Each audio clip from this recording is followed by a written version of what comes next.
こんにちは。Xbox 専門 VTuber のたくみしーなです。今回は6月後半に新しくゲームパスに追加されるタイトルと、6月30日をもってゲームパスから外れるタイトルをご紹介します。ぜひ最後まで見てね。Call of Duty Vanguard 6月17日からゲームパスに対応します。2021年にリリースされた Call of Duty シリーズの18作目となるタイトルです。Call of Duty シリーズのゲームパス対応は結構順番バラバラで少しずつゆっくりと追加されていく感じですね。毎回開発元が異なることでおなじみのシリーズですが、本作の開発はスレッジハンマーゲームズが担当。タイトルとしては2017年のワールドウォー2や2023年のモダンウォーフェア3などを手掛けたところです。キャンペーンモードの舞台はワールドウォー2と同様の第二次世界大戦となり、特殊部隊ヴァンガードとして東西ヨーロッパや北アフリカ、太平洋戦線などで活躍していく物語が描かれていきます。また今作にはブラックオプスシリーズでおなじみのトレイヤークが手掛けるゾンビモードも収録。こちらは4人協力プレイに対応していて、フレンドと一緒に楽しむことができます。もちろん対人戦もありますよ。他作品と同様にキャンペーンのボリュームはコンパクトで遊びやすいため、ヴァンガードを未プレイだったという方はぜひ試してみてはいかがでしょうか。EA スポーツ FC26 6月18日からゲームパスに対応します。昨年の9月にリリースされたサッカーゲームシリーズの最新作ですね。今回の26ではドリブルのレスポンスの向上やゴールキーパーの自然な反応を実現するなど全体的なアニメーションがよりリアルに進化。収録選手の数は2万人にも及び750以上のクラブと代表チームに120以上のスタジアム、そして35以上のリーグを収録していて、最高峰のサッカー体験を楽しめる作品になっていると明かされています。ちょうどワールドカップが行われているタイミングでの追加となりましたね。アビサス6月26日発売日初日からゲームパスに対応します。海底の遺跡を舞台にしたローグライト FPS ゲームです。本作では8種類の武器をカスタマイズしながらスピード感のあるプレイを楽しむことが可能。ステージ数は全部で64種類存在していて、遊ぶたびに異なる順序でステージが出現するため、常に新鮮なプレイ体験が得られると明かされています。また最大4人協力プレイに対応し、フレンドと一緒に力を合わせて攻略を楽しむことができるとのことです。ハイテンポな協力型の FPS ということで、仲間内で遊ぶと盛り上がりそうですね。ただ今作は日本語への対応は不明となっています。RV There Yet 6月30日発売日初日からゲームパスに対応します。渓谷から出られなくなってしまったキャンパーが主人公の協力型のアドベンチャーゲームです。本作の目的は無事家に帰り着くこと。落ちているアイテムや車を引っ張るウインチなどをうまく活用し、渓谷からの脱出を目指すこととなります。協力プレイが前提のタイトルということもあって、最大4人のプレイヤーと一緒に遊ぶことができますが、その特徴は1台の車をみんなで協力して運転し合うという点。時には運転手を代わって道案内をしたり、ちょっとタバコを吸って休憩をしたり、仲良く楽しく遊べるような作品で、こちらも仲間内で遊ぶととても盛り上がりそうですね。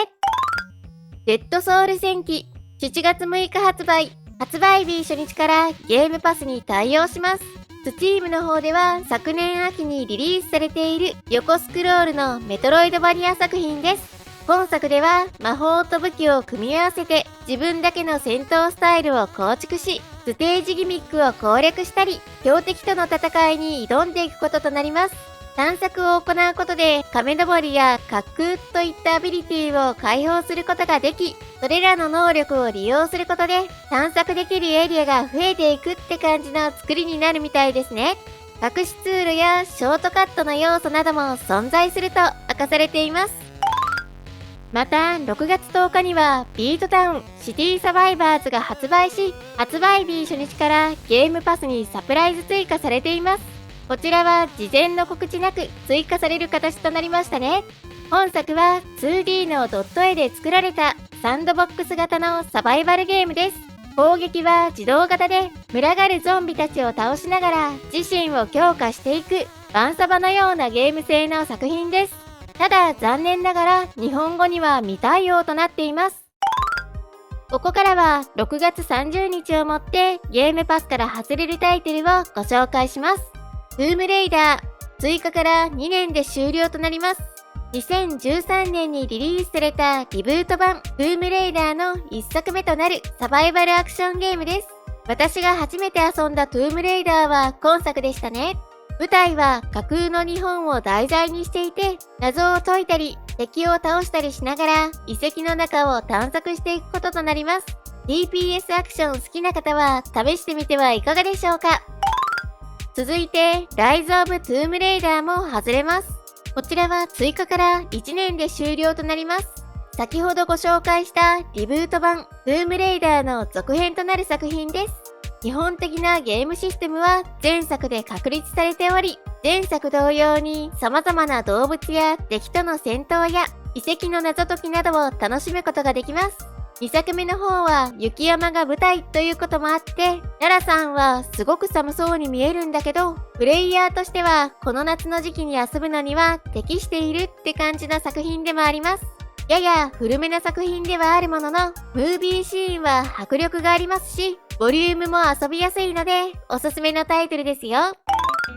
アルティメットチキンホース。こちらも追加から1年で終了となります。最大4人対戦が可能なはちゃめちゃパーティーゲームです。私も大好きな作品なんですよね。残念ながら今回で外れる形となります。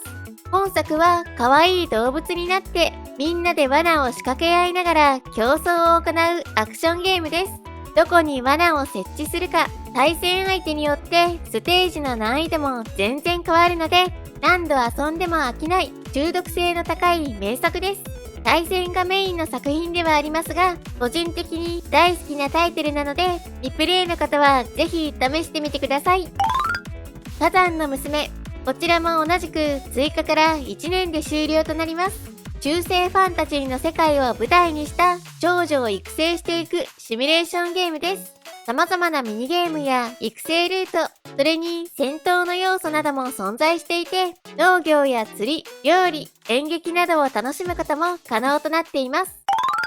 アンパッキング。追加から4年半で終了となります。可愛らしいドット絵で作られた二ほどきゲームです。本作では引っ越し先で段ボールを開封し、その中身を部屋に収納してお片付けをしていくこととなります。段ボールの中から出てくるのは生活家電や洋服に消耗品はもちろん、本、ゲーム機だとかおもちゃなど趣味のものもたくさん存在。実はこのゲーム、ただ二ほどきをしていくってだけではなく、二ほどきをしていく中で主人公の成長や変化を楽しむことができるのが大きな魅力となっています。ステージが変わると年代も変わっていき、このアイテムは小さい頃からずっとあるから思い出のあるものなんだなとか、あ、主人公は誰かと同棲するんだなとか感じることができる作りになっています。すごく心癒される今作、リプレイの方はお見逃しなく。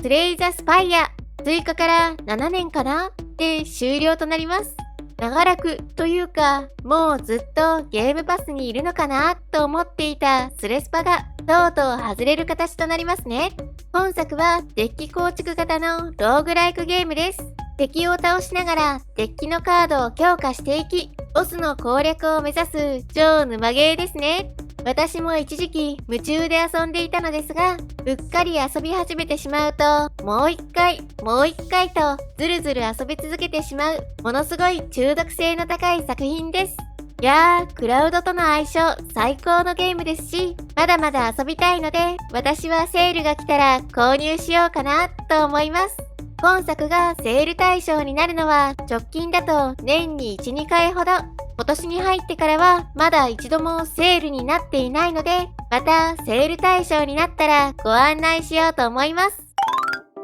ということで今回は6月後半に新しくゲームパスに追加されるタイトルと6月30日をもってゲームパスから外れるタイトルをご紹介しました。私のチャンネルでは今後も Xbox の最新情報や製品紹介、それにレビューなどを行っていきます。よかったらチャンネル登録や高評価していただけるとすごく嬉しいです。あと X の方でも情報発信しているのでフォローしてね。それではまた次回の動画でお会いしましょう。またね。